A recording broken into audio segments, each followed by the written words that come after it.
เสหมอกออกละเครื่องมานี่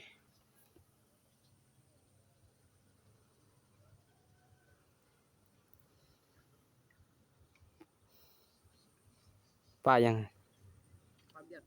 โอ้ตัวใหญ่เนาะ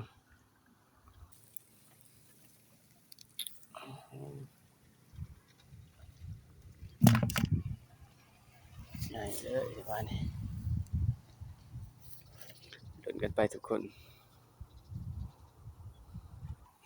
มานี่เด้อทุกคนมานี่แล้วโอ้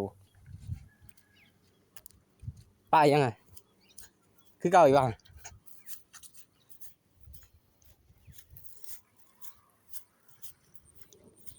โอ้ตัวนี้ปีกนะสับนี่เนาะตัวใหญ่เนาะได้จัก10ตัวได้กินได้เนาะคักก็ได้ปลาตัวนี้ได้มองใหญ่มาใส่คือสิคักเนาะหมวกสีหมวกหาใส่ตัดเนาะปลามันมาโฮบนี่แนะนำแกง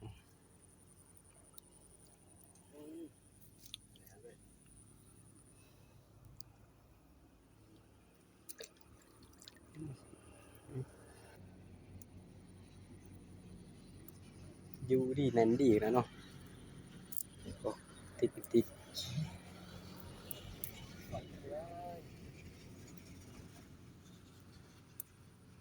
อย่างอีกร่างหนึ่ง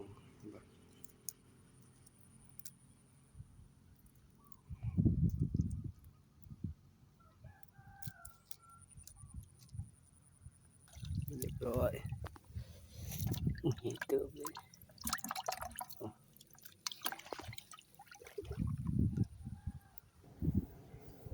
หมูแดงใส่ตกปลาคักหาเลยไปดูดน้ำกันทุกคนมองหลังที่สองโพดอยู่โพดมีงูกับมีได้นี่มีงูกับแม่ได้นี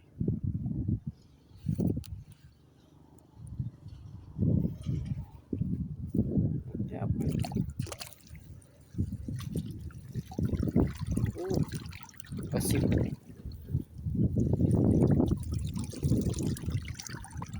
ก็ได้ดีฮะถึงน้อยชิบะยามเนาะไม่ร้อยจักบาทใส่เจียว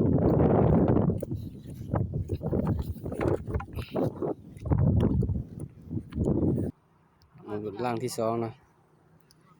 อันที่สองถือปลาเค็งตัวดิง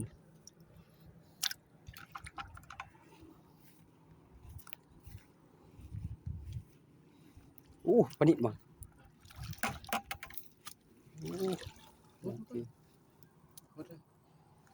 ขับตัวแรกนี่ ได้สดบ่นี่ บ่ เอาได้สดไอ้ลงยูทูบ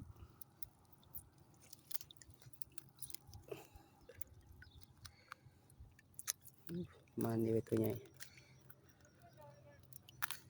ปลดนี่มันต้องขาดแต่ปลด ปลามันใหญ่พดเนาะ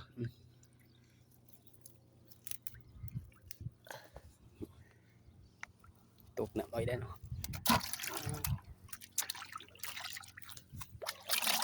ตุกไง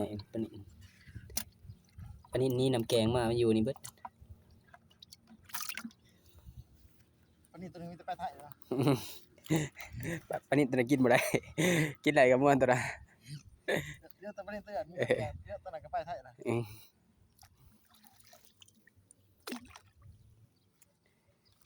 ครับตัวแรกพากินเนาะมันตัวหน่อยนะ ตัวไหนใช่ไหมพากินแล้วเนาะ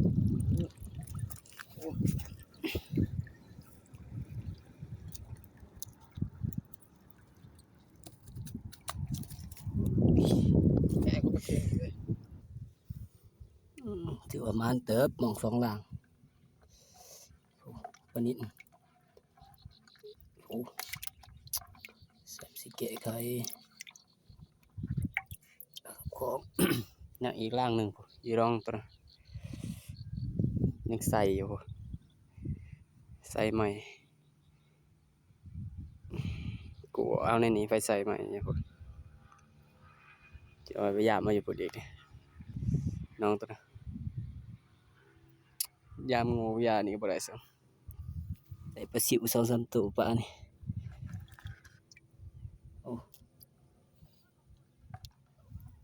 ถ้าไปดูดน้ำหมองตัวนั้นเนาะทุกคนไปดูดน้ำกันทุกคนหมองลักที่3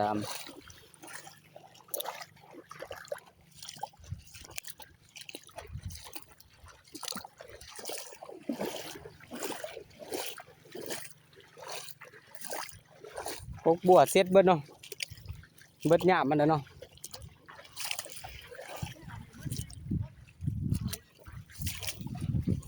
ถ้าบ่ยามแรงพอได้มันตายเบิดพวกอันนี้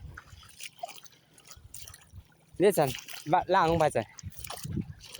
มองไปซั่นนี่เถือตำป่ามองเก่าเนาะคนตัวบ่ถือแล้วเนาะโอ้โอ้หอยเอาหอยไปฉีดทุกคน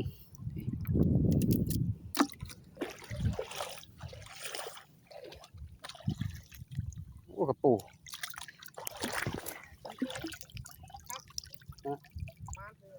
เบ็ดว่ะ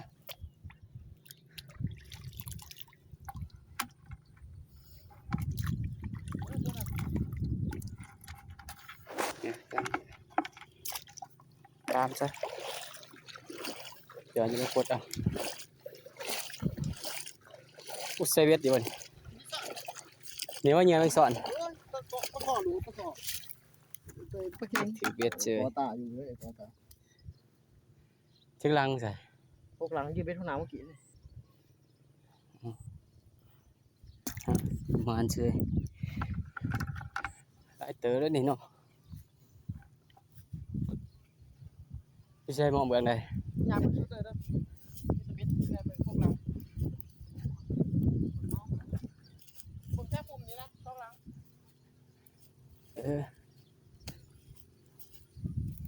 เอาเหยื่อแมงสอน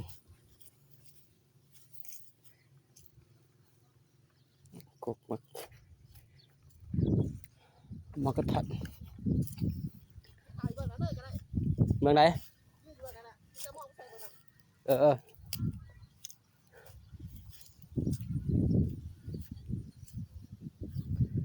โอ้รวมสมบูรณ์ดีทุกคนน่ากินสบายเดี๋ยวนี้ดังนี่ก็บ่ถือ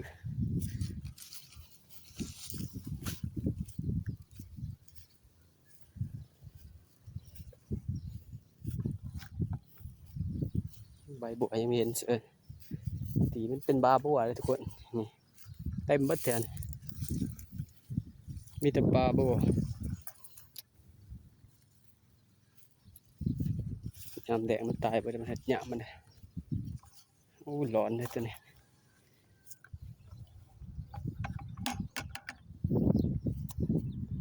ทางนี้กูมองอยู่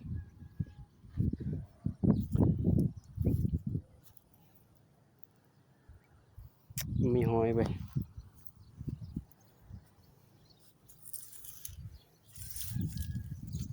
อุ้ย